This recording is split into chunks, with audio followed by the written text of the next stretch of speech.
Hello everyone. स्वागत है आप सबका हमारे यूट्यूब चैनल अनलॉकिंग इक्वेशंस पे। ये चैनल उन स्टूडेंट्स के लिए काफ़ी फायदेमंद रहने वाला है जो हायर मैथमेटिक्स के साथ डील करते हैं। जो भी students CSIR UGC net mathematics की तैयारी कर रहे हैं या फिर गेट एग्ज़ाम की प्रिपरेशन कर रहे हैं, IIT जैम एग्ज़ाम के साथ रिलेटेड अगर एग्ज़ाम की तैयारी कर रहे हैं, PPSC असिस्टेंट प्रोफेसर एग्ज़ाम की अगर तैयारी कर रहे हैं या फिर किसी भी PGT या TGT एग्ज़ाम जिसमें आपको मैथमेटिक्स की ज़रूरत पड़ती है, अगर आप इस तरह के किसी भी एग्ज़ाम की तैयारी कर रहे हो तो ये चैनल आपके लिए काफ़ी ही बेनिफिशियल होने वाला है। इस चैनल पे आने वाला कंटेंट डील करेगा हायर मैथमेटिक्स के साथ या ऐसे मैथमेटिक्स के साथ जो कॉम्पिटिटिव एग्जाम में काफ़ी हेल्पफुल होगा। तो आज की हम ये वीडियो स्टार्ट कर रहे हैं। हमें जैसे कि पता है कि CSIR UGC नेट का एग्ज़ाम बहुत ही जल्द होने वाला है। उसकी डेट्स आ चुकी हैं, एग्ज़ाम थोड़ा सा लेट हुआ है बट फाइनली एग्ज़ाम हो रहा है। 25 जुलाई को ये एग्ज़ाम होने वाला है मैथमेटिक्स का। तो इस एग्ज़ाम की तैयारी जो भी स्टूडेंट्स कर रहे हैं, होप सो उनकी तैयारी बहुत ही अच्छे से हो गई होगी। तो यहाँ पे इस वीडियो में, ये फर्स्ट वीडियो है इस चैनल की, इस वीडियो में हम कुछ इंपॉर्टेंट क्वेश्चंस डिस्कस करने जा रहे हैं जो कि रिलेटेड है टॉपिक डिफरेंशियल इक्वेशन के साथ। होप सो आपने डिफरेंशियल इक्वेशन टॉपिक बड़े अच्छे से प्रिपेयर कर लिया होगा, बट इस वीडियो में हम कुछ ऐसे क्वेश्चन डिस्कस करेंगे जो कि लगातार एग्जाम में पूछे जा रहे हैं। कुछ ऐसे स्पेशल टॉपिक्स हैं डिफरेंशियल इक्वेशन। आज की वीडियो में हम डिस्कस करेंगे ऑर्डिनरी डिफरेंशियल इक्वेशन से रिलेटेड कुछ क्वेश्चंस जो कि बार बार एग्जाम में पूछे जा रहे हैं। और इंपॉर्टेंट बात इनमें ये रहेगी कि हमें एग्जाम में उन क्वेश्चंस को किस तरह से डील करना चाहिए, किस तरह से अटेम्प्ट करना चाहिए ताकि हमारा क्वेश्चन भी करेक्ट हो और हमें टाइम भी कम से कम लगे।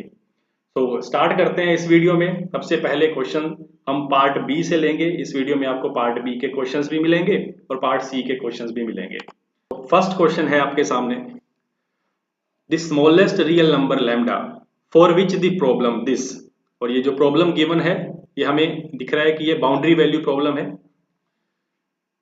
For the smallest number lambda for which the problem this has a non-trivial solution। देखो, सबसे पहले हमें फोकस करना है कि हमसे पूछा क्या गया है, non trivial solution. That means जब भी नॉन ट्रिवियल सॉल्यूशन की बात की जाएगी तो ऐसा जरूर होगा कि इक्वेशन के पास एक सॉल्यूशन हमेशा आपको दिख रहा होगा y इक्वल टू 0, और वो आप इस इक्वेशन में भी देख सकते हो, like minus y double dash.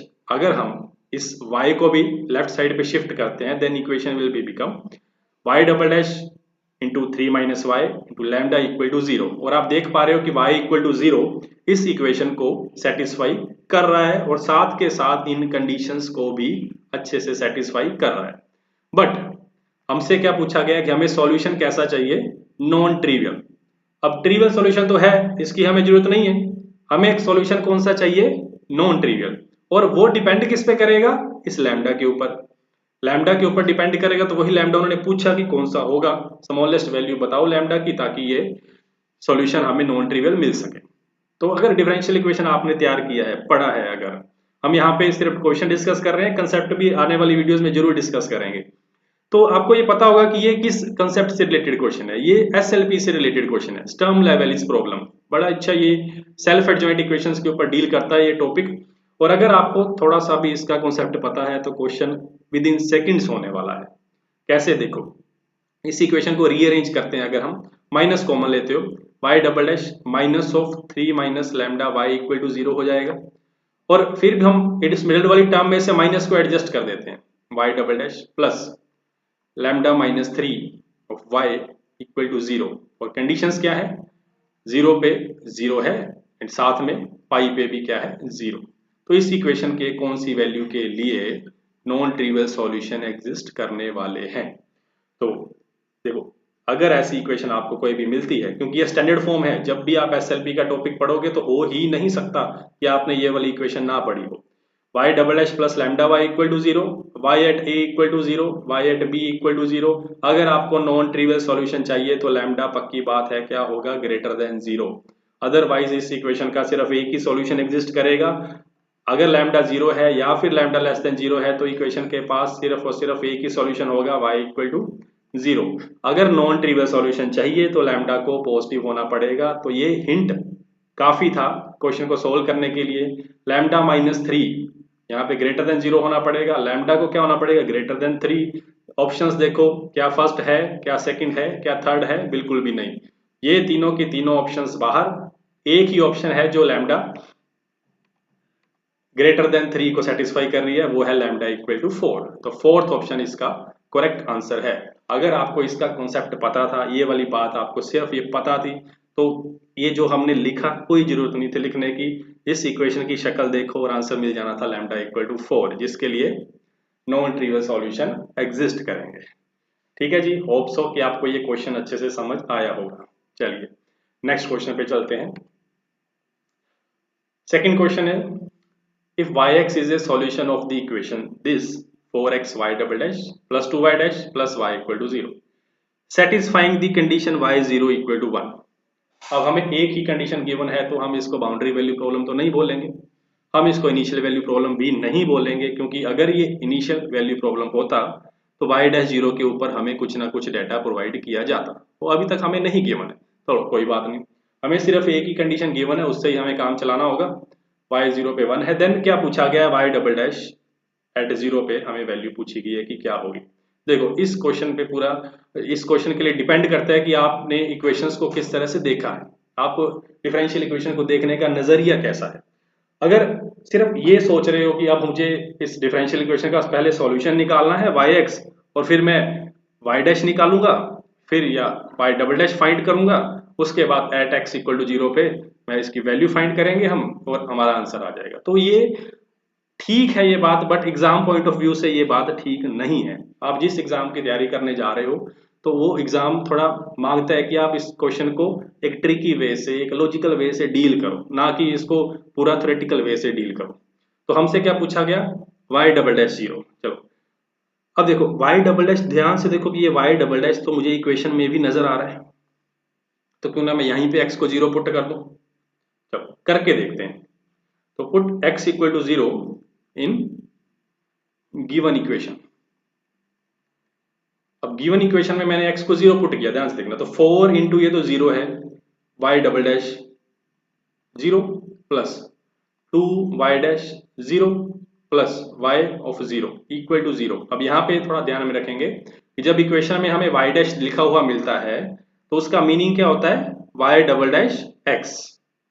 तो यहाँ पे कहीं किस तरह की कंफ्यूजन ना हो कि ये 0 कहाँ से आ गया, ये y double dash at x था तो x में 0 पुट किया, कि 4 इंटू 0 था तो ये तो सारा खा गया इसको, ये तो 0 हो गया। अब प्लस 2 y डैश 0 बचा है, प्लस अब y ऑफ 0 की देखो वैल्यू है अपने पास, y ऑफ 0 की वैल्यू कितनी है, 1। तो इस इक्वेशन से हमें y डबल डैश तो चलो नहीं मिला, बट एक अच्छी चीज हाथ में आई, y डैश 0 की वैल्यू मिलेगी, और वो कितनी है, -1/2। हाँ जी, तो अब अपने पास जो डेटा इकट्ठा हो चुका है वो y 0 पे 1 जो ऑलरेडी गिवन था, y डैश 0 इज -1/2, ये दो बातें हमारे हाथ में आई हैं, बट अभी तक आंसर हाथ में नहीं आया। तो आंसर के लिए जस्ट एक स्टेप, सिर्फ एक स्टेप आंसर दूर है। जो भी ये फर्स्ट इक्वेशन थी इसको क्या कर दो, differentiate with respect to x। एक सिंपल सी बात, कोई झंझट नहीं सोल्व करने का, डिफरेंशिएट करो with respect to x। With respect to x अगर इक्वेशन को डिफरेंशिएट करते हो, यहाँ प्रोडक्ट रूल लगेगा, अकेला है यहाँ पे सिंगल हो जाएगा, यहाँ भी अकेला डेरिवेटिव हो जाएगा। तो 4x, y डबल डैश का डेरिवेटिव कर रहे हैं y triple dash, plus 4x का डेरिवेटिव 1, y डबल डैश छोड़ दिया, प्लस 2 y डैश का derivative y double dash, plus y का derivative y dash equal to 0। Now put x equal to 0, x को 0 पुट किया, ये 0 फिर खा जाएगा इसको, चलो बाहर, 4 y double dash 0 plus 2 y double dash 0 plus y dash 0, y dash 0 की वैल्यू आ चुकी है ना, ये बड़ी, और 4y double dash 0 plus 2y double dash 0 कितना हो गया, 6y double dash 0 plus y dash 0 की वैल्यू बताओ भी, -1/2 इक्वल टू 0। थोड़ा सा इधर उधर सेट कर दें इक्वेशंस को, तो y डबल डैश 0 की वैल्यू कितनी है, 1/2, नीचे मल्टीप्लाई होगा 6, that means 1/y double dash 0 is equal to 1/12, और ये अपना होगा आंसर, क्योंकि ऑप्शन कौन सी है, बी ऑप्शन। क्लियर है? सो इस तरह से इस क्वेश्चन को हमें डील करना था कि हमें y'0 की वैल्यू फाइंड करनी थी। बट एक बात का ध्यान रहे, ये जब भी आप डिफरेंशियल इक्वेशन टॉपिक का क्वेश्चन अटेम्प्ट करो एग्जाम में तो ध्यान रखना, अगर आपको second order differential equation given है, सेकंड ऑर्डर डिफरेंशियल इक्वेशन का क्वेश्चन आया है और ऑप्शंस में या फिर पूछा गया हमसे y' के ऊपर कुछ भी, अगर हमें y' के बारे में इंफॉर्मेशन मांगी गई है तो एक बात का ध्यान रखना कि इक्वेशन का यूज हम जरूर करेंगे। इसमें इक्वेशन का बहुत बड़ा रोल रहता है। इक्वेशन का यूज करोगे अगर बीच में तो क्वेश्चन बहुत ही जल्दी होगा, यही इसका सबसे बड़ा हिंट था। ठीक है जी, तो हो सकता है ये सेकंड क्वेश्चन भी आपको अच्छे से समझ आया होगा। अब चलते हैं हम नेक्स्ट क्वेश्चन की तरफ। Third question initial value problem से है, first order initial value problem. Let F R square to R be a locally Lipschitz function. यहां पे इंपॉर्टेंट वर्ड आया है locally Lipschitz function. Consider the initial value problem. इसी f के ऊपर एक इनिशियल वैल्यू प्रॉब्लम दी गई है हमें, x dash equal to F of T X और initial condition at point T naught पे। Suppose j t naught x naught represent the maximal interval. Maximal interval है of existence of the initial value problem. इस initial value problem का जो solution है जहां भी exist कर रहा है उसका जो मैक्सिमल इंटरवल है वो उसका नेम क्या रख दिया गया है, j। Then which of the following statements is true. तो इसके लिए हमें सबसे पहले इसमें कंफ्यूजन हो सकती है कि एक तो हम लोकली लिप्सिस फंक्शन और ओनली लिप्सिस फंक्शन में क्या क्या डिफरेंस होता है ये भी थोड़ा पता होना चाहिए इस क्वेश्चन के लिए। हालांकि आंसर इसका जस्ट एक कंसेप्ट बेस्ड एक रिजल्ट है, बट फिर भी हम इस क्वेश्चन में थोड़ा क्लियर करते हैं कि लोकली लिप्सिस फंक्शन और लिप्सिस फंक्शन कौन सा होता है। पहले अगर बात करें हम लोकली लिप्सिस फंक्शन की,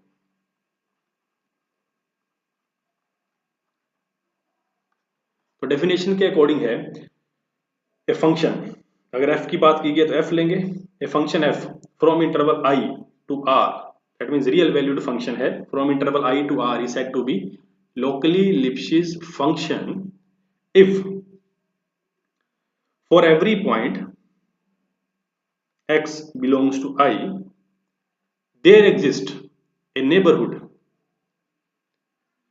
nx of किसकी, x की। इंटरवल में से कोई भी पॉइंट लिया गया x और इस पॉइंट के लिए कोई भी रैंडमली पॉइंट लिया गया, उस पॉइंट के लिए एक नेबरहुड एग्जिस्ट करेगा nx। उस नेबरहुड का नेम क्या रखा है, nx। इस पॉइंट की नेबरहुड है जो कि क्लियरली सबसेट किसका होने वाला है, i का,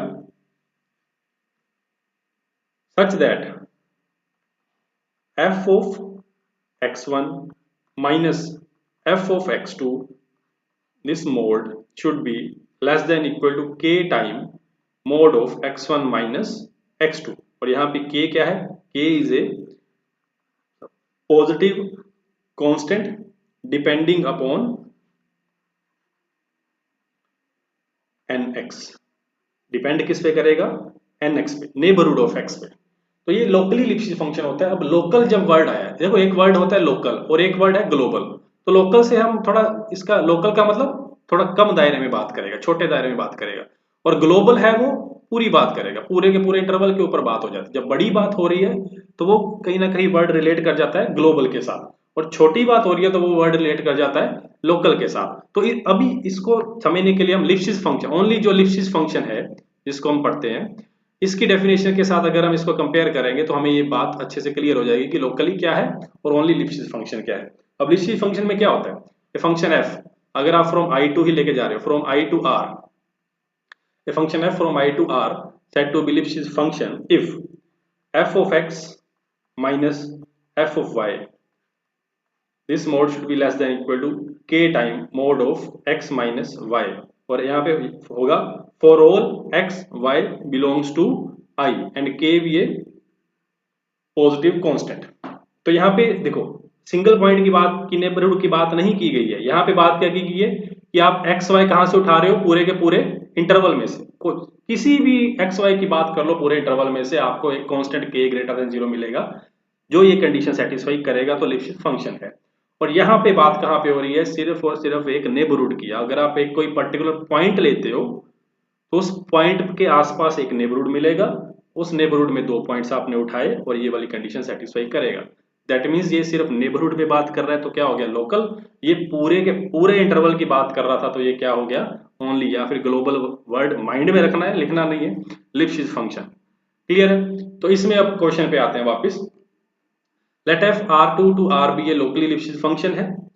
consider the initial value problem. देखो अब यहाँ पे लोकली कहने का मीनिंग क्या हुआ इनका, इन्होंने ये क्यों ये वर्ड यूज किया, क्योंकि जब भी हम डिफरेंशियल इक्वेशन में इनिशियल वैल्यू प्रॉब्लम डील करते हैं तो initial value problem initial point के अराउंड होती है, और यहाँ पे इनिशियल पॉइंट कौन सा है, टी नोट। ये ध्यान से देखेंगे टी नोट, दैट मीन्स इस इक्वेशन की बात टी नोट पे हो रही है और टी नोट के आसपास एक नेबरहुड होगी जिसका नाम आप एन टी नोट रख सकते हो। एन टी नोट में से 2 पॉइंट उठाए जाएंगे T1 T2 जो ये वाली कंडीशन लोकली लिप्सिस की कंडीशन सेटिस्फाई करेंगे। तो इस तरह का काम कर रहा है ये फंक्शन, ये हमें गिवन है।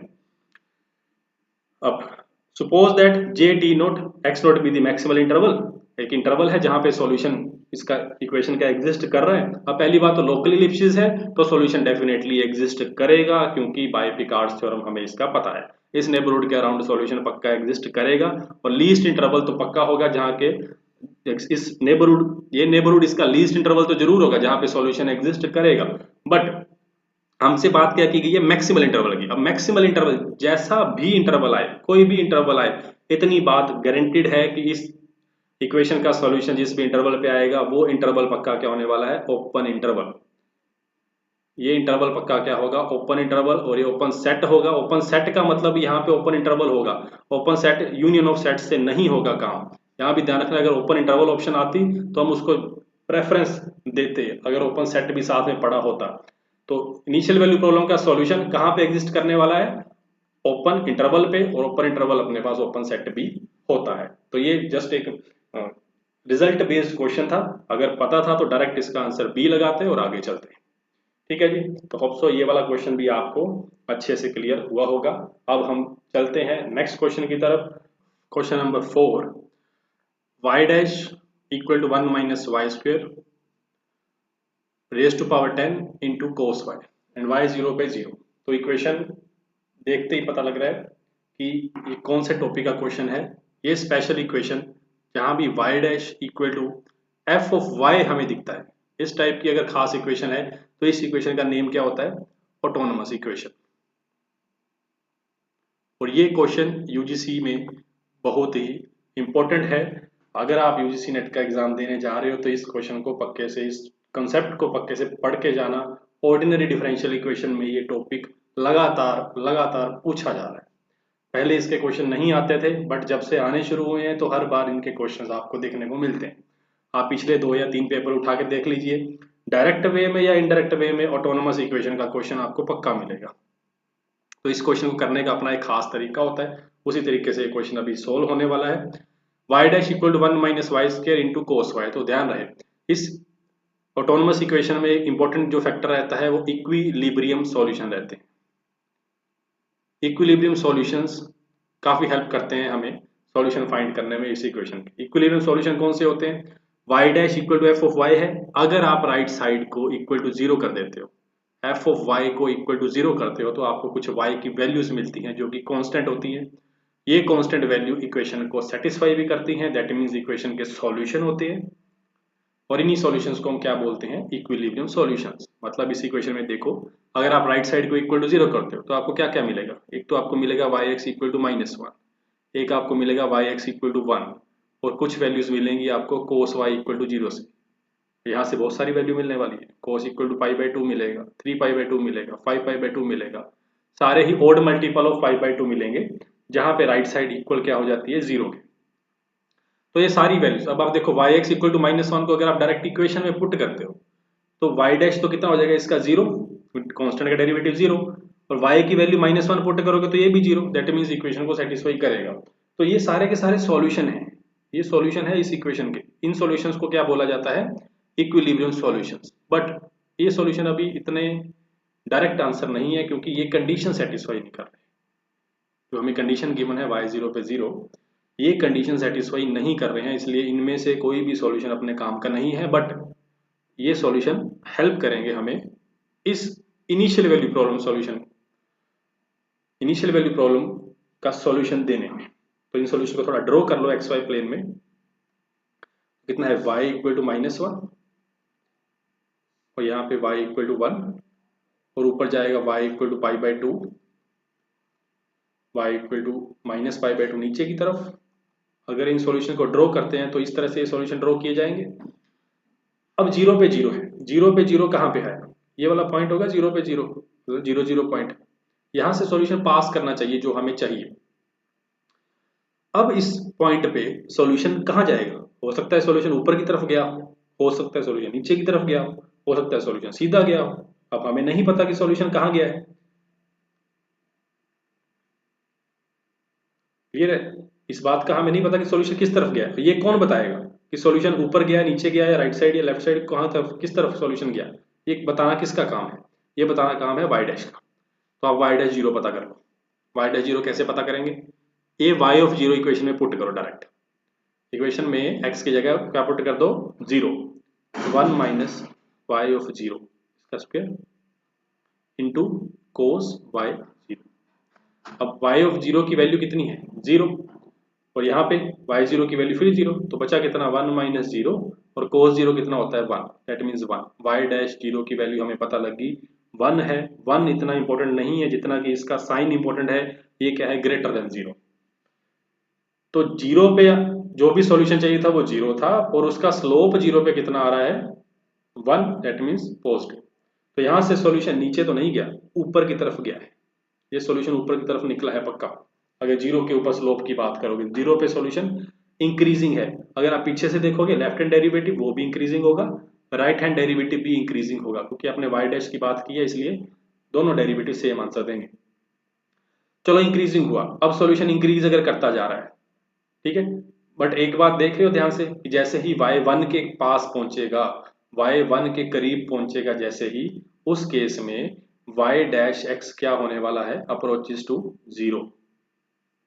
y डैश अप्रोच कर जाएगा 0 ही जैसे ही yx किसको अप्रोच कर रहा होगा? 1 को। ये ऑटोनोमस इक्वेशन की बड़ी अच्छी चीज है। जैसे ही y1 के पास पहुंचने जा रहा है वैसे ही y डैश किसको अप्रोच करेगा? 0 को। दैट मीन्स सॉल्यूशन कैसा होता जा रहा है? कांस्टेंट।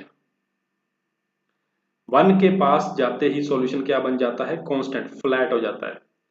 और सेम बिहेवियर किसके साथ होगा? -1 के साथ। जैसे ही -1 के पास सॉल्यूशन पहुंचेगा उस केस में भी सॉल्यूशन का बिहेवियर कैसा हो जाएगा? कांस्टेंट। तो इस तरह से सॉल्यूशन का हमें कुछ ग्राफ मिल गया रफ सा कि ऐसा सॉल्यूशन बिहेव करेगा। और जैसे ही y1 बनेगा सॉल्यूशन डेरिवेटिव 0 हो जाएगा, यहीं पे रुक जाएगा सॉल्यूशन। -1 होगा तब भी सॉल्यूशन रुक जाएगा, जिससे हमें आइडिया लग गया, यहां से पता लग गया कि सॉल्यूशन 1 को क्रॉस नहीं कर सकता, सॉल्यूशन -1 को क्रॉस नहीं कर सकता। अगर 1 को क्रॉस करना है तो बीच में 1 होना पड़ेगा, इसको कट करके जाना पड़ेगा ना। 1 होने के लिए सॉल्यूशन को कांस्टेंट होना पड़ेगा, और जो कि इस इक्वेशन का सॉल्यूशन कांस्टेंट नहीं है। इसलिए ये सॉल्यूशन किस में लाई करेगा? -1 to 1 में। -1 to 1 के अंदर ही सॉल्यूशन रहेगा, इसके बाहर नहीं जा पाएगा। तो यहां से हमें सॉल्यूशन की रेंज पता लगी है कि सॉल्यूशन yx है वो लाई किस में कर रहा है? -1 to 1 में। ठीक, x की वैल्यूज की तरफ ध्यान दो। x की वैल्यू कुछ भी हो, यहाँ पे इधर x और इधर x कहीं भी हो, सॉल्यूशन पक्का एग्जिस्ट करेगा, वो कोई प्रॉब्लम नहीं है। इसलिए अब इक्वेशन में देखो क्या था? j be the maximal interval of existence. Interval किस में आएगा? x की वैल्यूज में। And k be the range of the solution, और k जो है सॉल्यूशन की रेंज है, y किस में लाई कर रहा है वो रेंज वाली बात होगी। देन कौन सी स्टेटमेंट इसमें ट्रू होगी? तो सॉल्यूशन एग्जिस्ट कहां पे कर रहा है? कोई प्रॉब्लम नहीं है, तो j तो इक्वल टू किसके आ जाएगा? r के। First option correct. अब इसकी रेंज क्या है? k की वैल्यू क्या होगी? -1 to 1 ओपन इंटरवल। क्लोज्ड क्यों नहीं आया? क्योंकि क्लोज्ड अगर y1 हो जाता वो तो इक्वेशन को सेटिस्फाई कर जाता। इक्वेशन सेटिस्फाई होगी अच्छी बात है, बट इसका क्या? कंडीशन का क्या? कंडीशन तो नहीं हो रही ना सेटिस्फाई। इसका मतलब 1 नहीं बनने वाला, ये ना ही -1 बनने वाला है। अगर y1 बन गया तो हमेशा के लिए 1 हो जाएगा, सॉल्यूशन को कांस्टेंट होना पड़ेगा, जो कि नहीं हो सकता। इसलिए k किस में लाई करेगा? -1 to 1 ओपन इंटरवल में, और इंटरवल ऑफ एग्जिस्टेंस है वो क्या रहेगा? पूरा r। तो इसके करेक्ट ऑप्शंस कौन से बने? A and B options. ठीक है, तो ये बड़ा ही अच्छा कंसेप्ट है ऑटोनोमस इक्वेशन का, इसको जरूर पढ़िएगा। अगर किसी को इस कंसेप्ट में प्रॉब्लम आ रही है तो कमेंट में भी बता दीजिएगा, हम इस स्पेशली इस ऑटोनोमस इक्वेशन के ऊपर एक लेक्चर की इस वीडियो अपलोड कर दी जाएगी।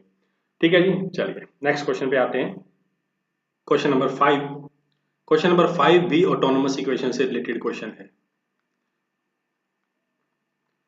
तो यहाँ भी क्योंकि y dash equal to y plus सारी की सारी टर्म्स राइट साइड पे कौन सी है, y की, तो ये भी ऑटोनोमस इक्वेशन है और एक इनिशियल कंडीशन गिवन है y0 पे -1। सबसे पहले इसके हमें कौन से सॉल्यूशन देखने पड़ेंगे, इक्विलिब्रियम सॉल्यूशन। अब इक्विलिब्रियम सॉल्यूशन के लिए हमें क्या करना होता है, y डैश एक्स को इक्वल टू करना है 0 को। अब y डैश एक्स मतलब राइट हैंड साइड को आप जब भी इक्वल टू 0 करने की कोशिश करोगे तो sine y square within mod इसको इक्वल किसके होना पड़ेगा, -2y के। तो अगर इसको इस तरह से आप देखो कि आपके पास दो फंक्शन है, एक है साइन एक्स स्क्वायर और एक है -2x। एक y equal to sine x square है, एक y इक्वल टू -2x, मतलब ये दो फंक्शन है। इस इक्वेशन के साथ अभी इनका कोई डायरेक्ट लिंक नहीं है। तो अगर आप इनके ग्राफ बनाते हो तो कैसे रहेंगे, साइन एक्स स्क्वायर का ग्राफ हो या y इक्वल टू -2x का, y इक्वल टू -2x तो ऐसा निकलेगा कहीं, और साइन का ग्राफ कुछ इस तरह से पहुंचेगा, ये भी पॉजिटिव हो गया तो ऊपर की तरफ ही जाएगा ग्राफ। तो ये देख पा रहे हो कि ये दोनों आपस में इक्वल कौन से पॉइंट पे होंगे, नीचे तो कहीं नहीं होंगे क्योंकि यहाँ से अगर सॉल्यूशन नीचे आएगा भी तो वो काफी इसका डिस्टेंस है इनके बीच में। इस पॉइंट पे ही ये दोनों इंटरसेक्ट कर रहे हैं, मतलब x इक्वल टू 0 पे ओनली। और यही केस अगर हम इसमें देखें तो किसमें होगा, y इक्वल टू 0 पे दोनों सेम होंगे। तो इसका मतलब ये है कि अगर आपको y dash x equal to 0 बनाना था तो वो एक ही पॉइंट पे बन सकता था, y इक्वल टू 0 पे। दैट मीन्स इस इक्वेशन का ओनली वन इक्विलिब्रियम सॉल्यूशन है, और वो सॉल्यूशन कौन सा है, y इक्वल टू 0। इसके अलावा इसका कोई भी इक्विलिब्रियम सॉल्यूशन नहीं है। तो अगर आप ग्राफ देखते हो इसका, तो ग्राफ में क्या बनेगा, y इक्वल टू 0 का सॉल्यूशन ओनली ये वाला y इक्वल टू 0। अब हमें किस पॉइंट पे बात की गई है, 0 पे आंसर -1 है। इसका मतलब जो भी अपना सॉल्यूशन है वो कौन से पॉइंट में से पास कर रहा है, x0 और y -1। यहां से सॉल्यूशन ऊपर जा सकता है, सीधा जा सकता है, या नीचे जा सकता है, तीन बातें हो सकती हैं।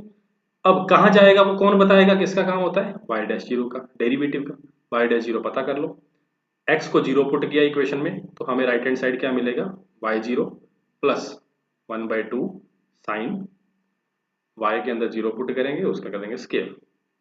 यहाँ पे ध्यान रहे कि y इक्वल होता है y ऑफ x के, इसलिए हम x को डायरेक्ट 0 पुट कर रहे हैं, किसी भी तरह की इसमें कंफ्यूजन ना हो।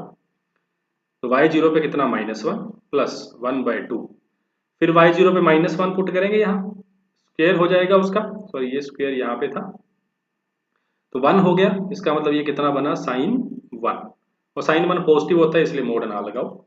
अब साइन 1 की वैल्यू होती भी कितनी है, 1 से तो छोटी होती है ना, क्योंकि x1 यहाँ बड़ा होता है। साइन का ग्राफ आप जब भी देखते हो, साइन के ग्राफ में देखोगे तो π/2 पे जाके ये कितना होता है, 1, और 1 point eight x equal to 1 यहाँ होता है तो इसकी वैल्यू पक्का 1 से छोटी होगी।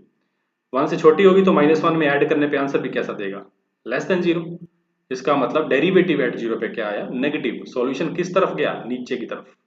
सॉल्यूशन नीचे की तरफ मूव किया, इसका मतलब डिक्रीजिंग फॉर्म में आ गया। ये सॉल्यूशन नीचे की तरफ गया, नीचे जाता जा रहा है, नीचे गया और नीचे गया और नीचे गया। रास्ते में यू टर्न लेने का मन किया, यू टर्न लेने का अगर मन करेगा, ये वापस आने की अगर कोशिश करेगा, तो बीच में आपको लग नहीं रहा कि ऐसा पॉइंट होना चाहिए जहां पे डेरिवेटिव को क्या होना पड़ेगा, 0, क्योंकि जहां भी सॉल्यूशन ये मुड़ेगा उन सभी पॉइंट्स पे डेरिवेटिव क्या होता है, 0। उन सब पॉइंट्स पे डेरिवेटिव को 0 होना पड़ेगा। क्या कोई ऐसी सिचुएशन यहाँ पे आएगी, नहीं आएगी, क्योंकि इक्विलिब्रियम सॉल्यूशन नहीं है। यहाँ पे डेरिवेटिव 0 होने का मतलब था कि इक्विलिब्रियम सॉल्यूशन होता है इसके पास, तो इसमें नहीं है इसलिए ये रुक गया, ये नहीं हो पाएगा 0। मतलब दैट मीन्स ये 0 नहीं हो पाएगा, इसका मतलब ये नीचे ही जाएगा, ऊपर नहीं जा सकता। तो ये डिक्रीजिंग ऑर्डर में सॉल्यूशन आया, नीचे जाता जा रहा है। नीचे कहाँ तक चला जाएगा, -∞ तक चला जाएगा, उससे ज्यादा तो कहाँ ही जाएगा। तो अब ऑप्शंस पढ़ो, आपको क्लियर हो जाएगी ये बात की, ऑप्शन बस देखने की बात है और आंसर आ जाएगा। There exist alpha belongs to 0 to infinity, 0 से लेके इन्फिनिटी के बीच में कोई अल्फा एग्जिस्ट करेगा सच दैट इसकी जो लिमिट है अल्फा पे, उस मोड की लिमिट क्या होगी, इन्फिनिटी। किसी पॉइंट पे इन्फिनिटी नहीं होगी। हाँ, जैसे जैसे आप x अप्रोचेस टू इन्फिनिटी की तरफ जाओगे तब ये सॉल्यूशन भी नीचे जाएगा, कोई प्रॉब्लम नहीं है। तो इसलिए किसी अल्फा पे, पॉइंट पे तो नहीं, ये वाली बात तो गलत है। Y x exist on 0 to infinity, it is monotone. Good, ये अच्छी ऑप्शन। 0 to infinity में एग्जिस्ट करेगा, कहीं कोई प्रॉब्लम नहीं है, और सॉल्यूशन भी कैसा होगा, मोनोटोन। और मोनोटोन में भी कैसी कैटेगरी आ रही है, डिक्रीजिंग, नीचे की तरफ जा रहा है सॉल्यूशन, इसलिए बी ऑप्शन पक्का इसकी करेक्ट है। C option, y x exist 0 to infinity but not bounded below. Bounded below है क्या, क्या नीचे जाके रुका सॉल्यूशन, नहीं, नीचे जाता ही जा रहा है, मिनिमम वैल्यू एग्जिस्ट नहीं करेगी इसकी, इसका इन्फिमम नहीं आएगा, इसलिए ये सॉल्यूशन बाउंडेड बिलो नहीं है। दैट मींस सी ऑप्शन भी इसकी करेक्ट होगी। क्या बाउंडेड अबव पूछा जाता तो होता। अब देखो, अगर ऊपर की तरफ सॉल्यूशन, क्योंकि डिक्रीजिंग है -1 पे, इसका डेरिवेटिव 0 पे, नीचे की तरफ जा रहा था तो पीछे भी नीचे की तरफ ही आता। बट आप पीछे ध्यान से देखो, पीछे इसकी ब्रेक लगी है ना, क्योंकि पीछे y equal to 0 equilibrium solution पड़ा है, इसलिए ये इसको रोक लेगा। जैसे हमने पिछले क्वेश्चन में भी बात की थी, ऊपर से ये सॉल्यूशन रुका हुआ था, नीचे की तरफ नहीं रुका हुआ था, इसलिए ये सॉल्यूशन बाउंडेड अबव है, बाउंडेड बिलो नहीं है। बट यहाँ पे क्या बोला गया है, solution exist on 0 to infinity but not bounded above, इसलिए ये ऑप्शन गलत होगी। सही होते होते ऑप्शन रह गई है, अगर ये नोट वर्ड ना लगा होता तो हम इसको सही करते। बी एंड सी ऑप्शन इसके करेक्ट हुए, इसलिए ऑटोनोमस इक्वेशन टॉपिक को जरूर पढ़ना चाहिए। अगर टॉपिक समझ में आ गया, क्वेश्चन कोई मुश्किल नहीं होगा। ठीक है जी, चलिए नेक्स्ट क्वेश्चन पे चलते हैं। Question number 6, consider the initial value problem. अब ये सेकंड ऑर्डर डिफरेंशियल इक्वेशन से क्वेश्चन लिया गया है। और suppose y equal to 5x is a polynomial solution, y equal to 5x is a polynomial solution satisfying y1 equal to phi of 1 equal to 1। That means इसका जो भी solution आएगा, पहले तो उस सॉल्यूशन का नाम yx है, y किसका फंक्शन, x का, उसको नेम क्या दे दिया 1। तो जब आप इस इक्वेशन में बात करोगे तो वो 0 पे 0 है ना, जो भी आंसर है वो 0 पे 0 है। 5 की बात करोगे तो ये 1 पे कितना है, 1। तो इनडायरेक्टली हमें दो कंडीशन दे रखी हैं, इसका मतलब है कि एक तो y 0 पे 0 है, और अगर आप y ऑफ 1 देखोगे तो वो किसके इक्वल है, phi ऑफ 1 के, और phi ऑफ 1 किसके इक्वल है, 1 के। दैट मीन्स y 1 पे 1 है, 0 पे 0 है। ये दो कंडीशन हमें दे दी गई, मतलब हमें बाउंड्री वैल्यू प्रॉब्लम गिवन है। अब suppose y equal to 5x is a polynomial solution, तो ये वर्ड को हाईलाइट कर लेंगे अच्छे से कि हमें आधा काम तो यहाँ पे हो गया है, ज्यादा दिमाग नहीं लगाना, सिर्फ पॉलिनोमियल की बात करनी है। पॉलिनोमियल है तो इसको सेटिस्फाई करेगी तो कौन सा आंसर होगा। देखो, एक तो दिमाग लगाओगे कि कौन सी पॉलिनोमियल इसको सेटिस्फाई करे, सोच सकते हैं, सोचा गया। अगर क्वेश्चन ऑप्शन कोई भी हमें, कोई भी पॉलिनोमियल अपने माइंड में ऐसी आ गई जो 0 पे 0 और 1 पे 1 दे, तो सेटिस्फाई कर गया तो काम चल जाएगा। बट ना किया तो फिर थोड़ा फंस जाएगा क्वेश्चन ये। तो इसलिए इस क्वेश्चन को कैसे करना है देख लें, आगे से अगर ऐसा क्वेश्चन आएगा तो बड़ी जल्दी कर लोगे। इक्वेशन को थोड़ा रीअरेंज करते हैं, अगर y डबल डैश माइनस लिखा जा सकता है इसको 2y dash plus 4x minus 2 over x square y equal to 0।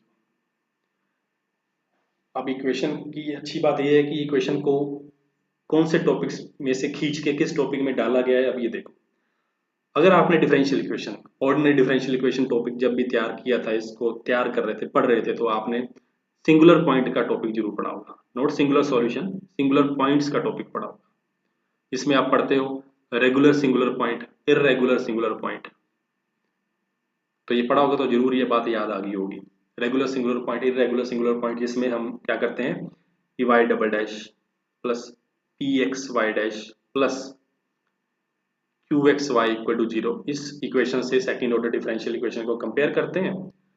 और जिन पॉइंट्स पे पी एक्स और क्यू एक्स एनालिटिक नहीं होते, नॉट एनालिटिक होते हैं, जहां पे एनालिटिक नहीं होते उन पॉइंट्स को हम क्या बोलते हैं, सिंगुलर पॉइंट्स। और आगे कंडीशन क्या होती है, सपोज अगर x equal to a singular point है तो x minus a into p x और x minus a square into q x. ऐसा करने पे अगर उसी पॉइंट पे अगर इन फंक्शंस की लिमिट एग्जिस्ट कर जाती है तो ये वाला पॉइंट किस कैटेगरी में आ जाता है, रेगुलर सिंगुलर पॉइंट की कैटेगरी में आ जाता है, अदरवाइज इरेगुलर सिंगुलर पॉइंट की कैटेगरी में आ जाता है।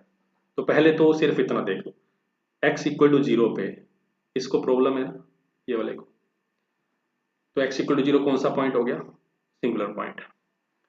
रेगुलर है, रेगुलर कैसे चेक करते हैं, x minus zero into p x कितना है -2, और एक्स स्क्वेयर मतलब x माइनस जीरो स्क्वेयर किससे मल्टीप्लाई करेंगे, q के साथ। इन दोनों की लिमिट, कंबाइन लिमिट, इन दोनों की लिमिट कौन से पॉइंट पे चेक करेंगे, 0 पे। अब ये 0 पे तो कितना हो गया 0, और ये कट के और 0 पे कितना आएगा -2। पहले वाले की लिमिट कितनी आ रही है 0, दूसरे वाले की लिमिट कितनी आ रही है -2।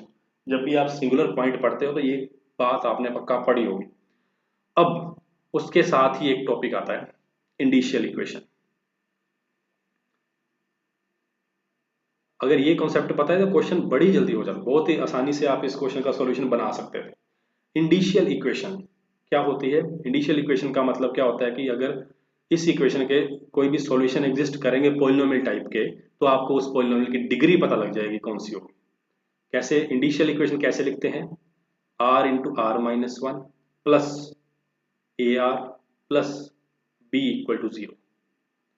अब r into r minus one, r क्या है देखो, बस अभी काम होने वाला है।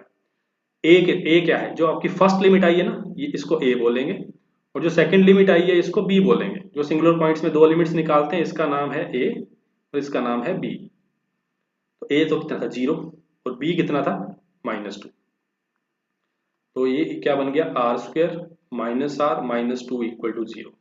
यहां से आर की जब वैल्यूज निकालोगे तो आपको एक वैल्यू क्या मिलेगी -1 और एक वैल्यू मिलेगी 2। और ये जो r है ये आपको हेल्प करेगा डिग्री डिसाइड करने में, या जो आपने पॉलिनोमियल बनानी है यहाँ पे उसकी डिग्री क्या होगी। तो या तो वो आंसर कैसा है, x raise to power -1, x raise to power 2 जैसी पॉलिनोमियल होगी, मतलब क्वाड्रेटिक पॉलिनोमियल होगी। अब ये तो पता लगे ना कि ये तो डिस्कार्ड है, ये तो पॉलिनोमियल ही नहीं होती, -1 में थोड़ा ना पॉलिनोमियल होती है कोई। तो डिग्री 2 की पॉलिनोमियल है, ये बात हमें क्लियर होगी कि पक्का ये ऐसी पॉलिनोमियल है। अब ऐसी पॉलिनोमियल है और दो कंडीशन भी सेटिस्फाई करे, 0 पे 0 ये भी खुद ही कर रहा है, 1 पे 1 ये खुद कर रहा है, तो इसी पे शक जा रहा है कि क्वेश्चन सॉल्यूशन ये 99% तो ऐसा होने वाला है। नहीं होगा तो फिर और कुछ देखेंगे हम क्वाड्रेटिक में। तो पहले जल्दी से इसी को सेटिस्फाई करवा के देख लो क्या बात बन रही है।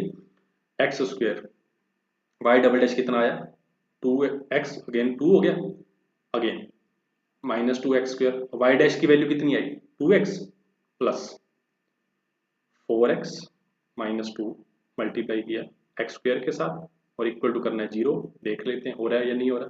2x स्क्वेयर यहाँ पे बन जाएगा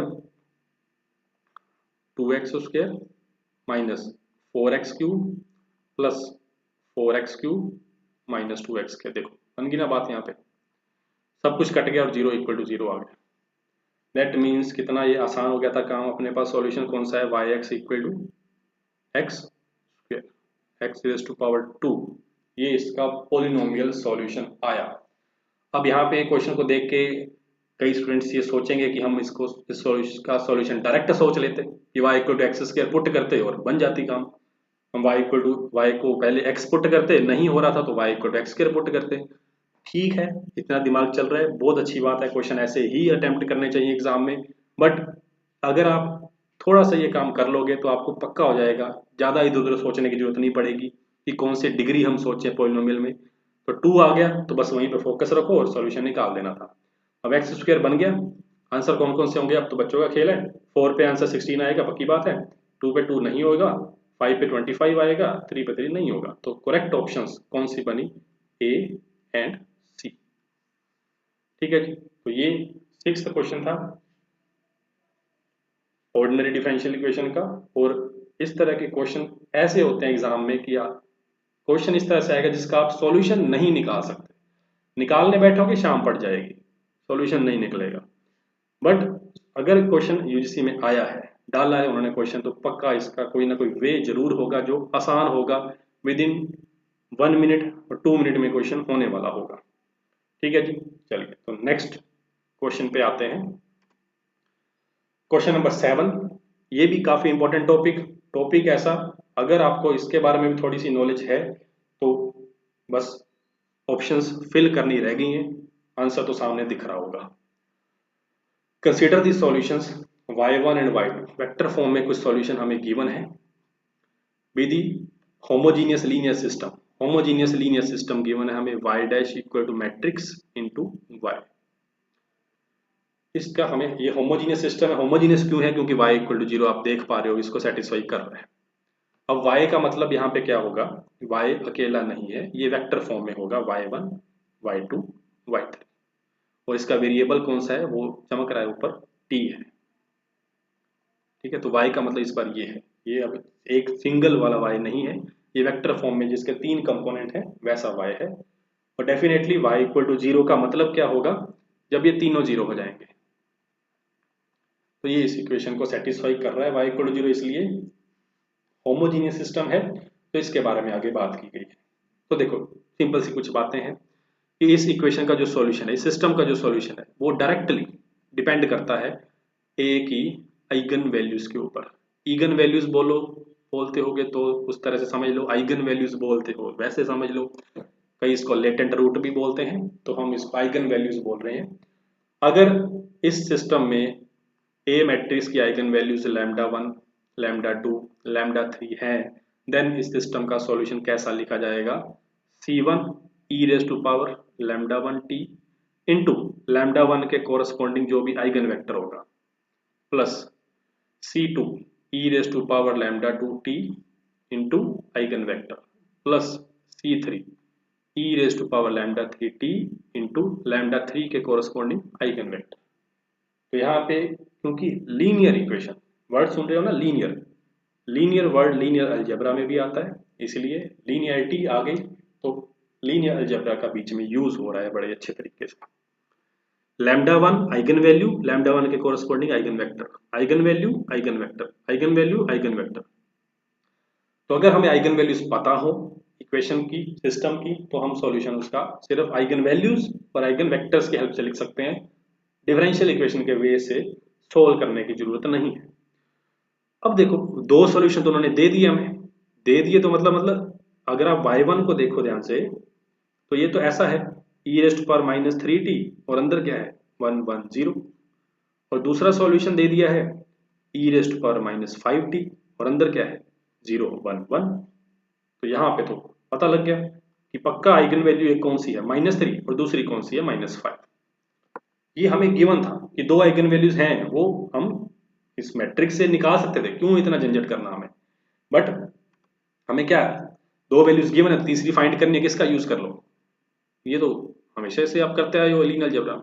ट्रेस ले लेंगे, ट्रेस कितना है -5 -4 -6, 6 4 10 और 15, -15 इसका ट्रेस है, और बीच में दो वैल्यूज हमें गिवन है -3 -5 मतलब -8, एक और वैल्यू कौन सी बची, अगर -15 में से -8 हटा देते हो तो -15 + 8 कर दो, कितना आ गया 7 माइनस का, तो -7 आ गया। इसका मतलब इसकी तीसरी वैल्यू -7 है, और जो तीसरा सॉल्यूशन भी आएगा वो कौन सा होगा, e रेस्ट पर -70 उसके बाहर पक्का होगा, और उसके साथ कुछ आइगन वेक्टर के ये कंपोनेंट होंगे, मतलब साथ में एक आइगन वेक्टर पड़ा होगा। तो ये तीन सॉल्यूशन हमें पता होने चाहिए कि इसके होने हैं तीन। अगर तीन क्यों होने हैं, क्योंकि मैट्रिक्स कितने बाय कितने की है 3/3 की, और इसके कंपोनेंट भी कितने हैं y1 y2 y3, इसलिए तीन सॉल्यूशन पक्का होंगे। अगर मैट्रिक्स n क्रॉस n की होती, ए मैट्रिक्स अगर n क्रॉस n की होती, तो इसके कितने इंडिपेंडेंट सॉल्यूशन होने थे, n इंडिपेंडेंट सॉल्यूशन होने थे। अब इसके कितने हैं, तीन, y1 y2 एंड y3। ठीक है, तो ये अब ऑप्शंस देखते हैं, होने वाला है question. First option y1 y2 form basis. देखो बेसिस जब भी वर्ड आ गया तो लीनियर अलजेब्रा में आपको पता है कि कितने बेसिस में, जितने इंडिपेंडेंट सॉल्यूशन है वही मिलके तो बेसिस बनाएंगे ना। तो बेसिस वाले कौन से होते हैं, y1 y2 y3, ये बेसिस का सेट होता। बट इसमें क्या बोला गया, y1 y2 फॉर्म बेसिस नहीं, क्योंकि बेसिस में कितने आएंगे, तीन आएंगे। अगर n क्रॉस n की मैट्रिक्स है तो n लीनियरली इंडिपेंडेंट सॉल्यूशन होंगे, तो बेसिस में n एलिमेंट आएंगे, इतना ध्यान रखना है। बी क्या है, y1 y2 are linearly independent but do not form a basis. बिल्कुल सही बात है, y1 y2 अपने औकात में रहें, लीनियरली इंडिपेंडेंट है, हम कुछ नहीं कह रहे, बट बेसिस नहीं है, इसलिए सेकंड ऑप्शन पक्का करेक्ट होगा। Third is there exist another solution y3, बात आ गई है वही, such that y1 y2 y3 form basis, ये तो हमने कर लिया। थर्ड ऑप्शन पक्का करेक्ट है कि तीसरा आएगा कोई ना कोई पक्का और वो इंडिपेंडेंट बनेगा, इसलिए बेसिस बना देगा। डी ऑप्शन है y1 y2 are linearly dependent, नहीं, इतना तो ज़्यादा ही आसान कुछ पूछ लिया है। एक में e⁻³ है, एक में e⁻⁵t है, तो कोई एक दूसरे के स्केलर मल्टीपल तो दूर दूर से नहीं लग रहे, इसलिए लीनियरली डिपेंडेंट तो नहीं होंगे भाई। तो इसलिए डी ऑप्शन इसका क्या होगा, इनकरेक्ट। करेक्ट ऑप्शंस में कौन से आए, b and c. Just last question है इस वीडियो का, तो ये भी हम ऑटोनोमस इक्वेशन से रिलेटेड क्वेश्चन है, क्योंकि ऑटोनोमस इक्वेशन के क्वेश्चन काफी आते हैं, इसलिए मैंने कोशिश की कि हर टाइप का क्वेश्चन मैं इसमें कवर कर पाऊं, बट आगे आने वाली वीडियोस में हम और इससे क्वेश्चन करें। तो इस क्वेश्चन में है, इस बार हमें एक के बजाय दो लीनियरली डिफरेंशियल इक्वेशन गिवन है, इनिशियल वैल्यू प्रॉब्लम गिवन है, dx by dt। अगर x में देखने में प्रॉब्लम आती है तो इसको dy by dt लिख सकते हो और y³ लिख सकते हो, अपनी सेफ्टी के लिए कि हम y में कई बार इक्वेशन ज्यादा अच्छे से दिखती है। और दूसरे वाली equation dy by dt y and sine y² ऐसी होती है, ठीक है। तो इस तरह की ऑटोनोमस इक्वेशन है। ऑटोनोमस इक्वेशन देखते ही सबसे पहले क्या करोगे, सबसे पहले इक्विलिब्रियम सॉल्यूशन निकाल दो, बाकी काम बाद में देखेंगे। फर्स्ट इक्वेशन का इक्विलिब्रियम सॉल्यूशन कौन सा आएगा, इक्वल टू रखोगे राइट साइड को 0, तो इक्वेशन में देखें तो एक कौन सा प्लेन बनेगा, ये t बनेगा, ये x बनेगा, इस तरह से अगर इस इक्वेशन के डाटा के अकॉर्डिंग हम चलते हैं तो सॉल्यूशन कौन सा आया, अगर y में लिखना है तो yx yt लिख देंगे। तो सॉल्यूशन इस बार कौन सा आया, x equal to 0। Second equation में सॉल्यूशन कौन से आएंगे, ये राइट साइड कहाँ कहाँ 0 होगी, एक तो x इक्वल टू 0 पे पक्का ये 0 बनेगा, और sign x² equal to 0, sign के अंदर x², उसको होना है 0, तो x² को किसके इक्वल होना पड़ेगा, n पाई के, x की वैल्यू को क्या होना पड़ेगा, plus minus square root n pi, that means x equal to pi, x equal to pi नहीं root pi, x equal to root 2 pi. Same यहाँ पे नीचे भी आएंगे, x equal to minus root pi, x equal to minus of root 2 pi. अब यहाँ पे equilibrium solution कितने आ गए सेकंड इक्वेशन के, सेकंड इक्वेशन के तो बहुत सारे इक्विलिब्रियम सॉल्यूशन है, मतलब इनफाइनाइटली मैनी इक्विलिब्रियम सॉल्यूशन है, और फर्स्ट वाली इक्वेशन का जस्ट एक ही इक्विलिब्रियम सॉल्यूशन है, x इक्वल टू 0। अब x इक्वल टू 0 इसको यहाँ पे छोड़ के यहाँ लेंगे तो x इक्वल टू 0 मिलेगा, ठीक है।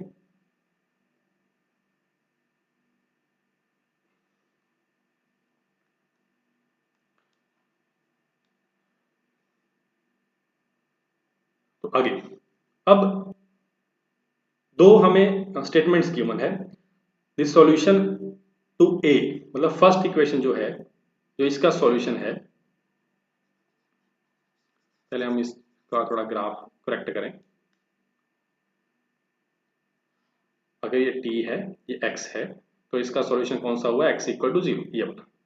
हाँ जी, तो फर्स्ट स्टेटमेंट कह रही है this solution to a blows up in finite time, finite time पे ब्लोज अप पे, तो ये वर्डिंग समझना कई बार मुश्किल हो गया था स्टूडेंट से, ये प्रीवियस ईयर क्वेश्चन है। ब्लोज अप का मतलब निकल गया ऊपर, किस तरफ, इन्फिनिटी की तरफ, फाइनाइट टाइम पे। अगर किसी फंक्शन का graph like some x equal to 2 पे सपोज इस तरह से निकल जाता है, इन्फिनिटी की तरफ चला जाता है, तो इसकी फाइनाइट x के लिए वो किसको अप्रोच कर गया, इन्फिनिटी को, तो इसका ये मतलब है ब्लोज अप मतलब इन्फिनिटी को निकल गया, फाइनाइट टाइम का मतलब सम फाइनाइट वैल्यू के ऊपर। अब टाइम क्यों बोला गया, क्योंकि इक्वेशन किसमें दे रखी है, t में, तो t का मतलब टाइम और इन्फिनिटी पे निकल जाएगा। अब दूसरे के लिए बोला गया कि जो इसका b है वो भी ब्लो अप कर जाएगा फाइनाइट टाइम पे। तो आगे ये पूछा गया कि कौन सी बात सही होगी, कौन सी इक्वेशन में आप ये बोल सकते हो कि फाइनाइट टाइम पे सॉल्यूशन इन्फिनिटी को अप्रोच कर गया।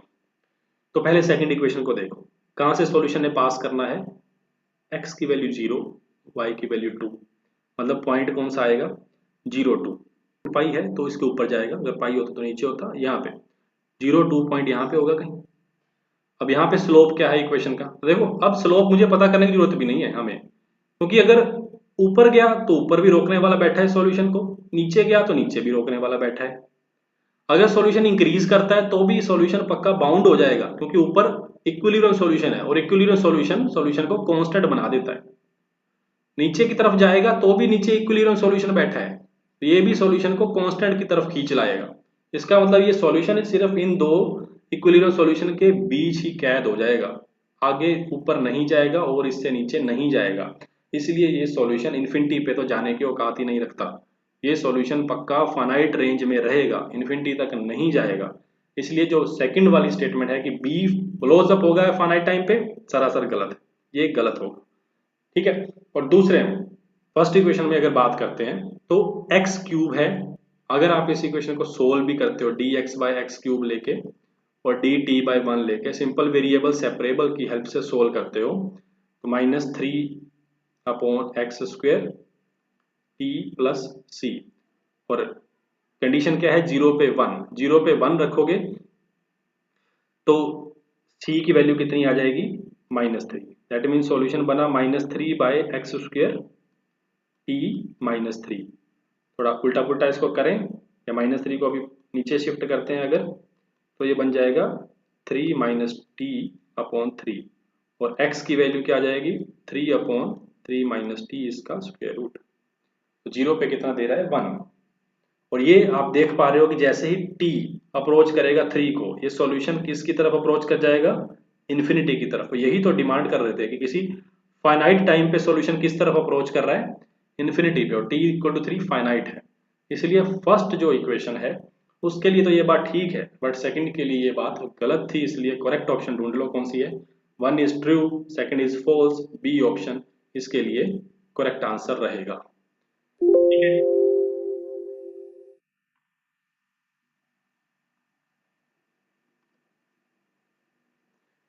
तो ये कुछ क्वेश्चंस थे ऑर्डिनरी डिफरेंशियल इक्वेशन से रिलेटेड।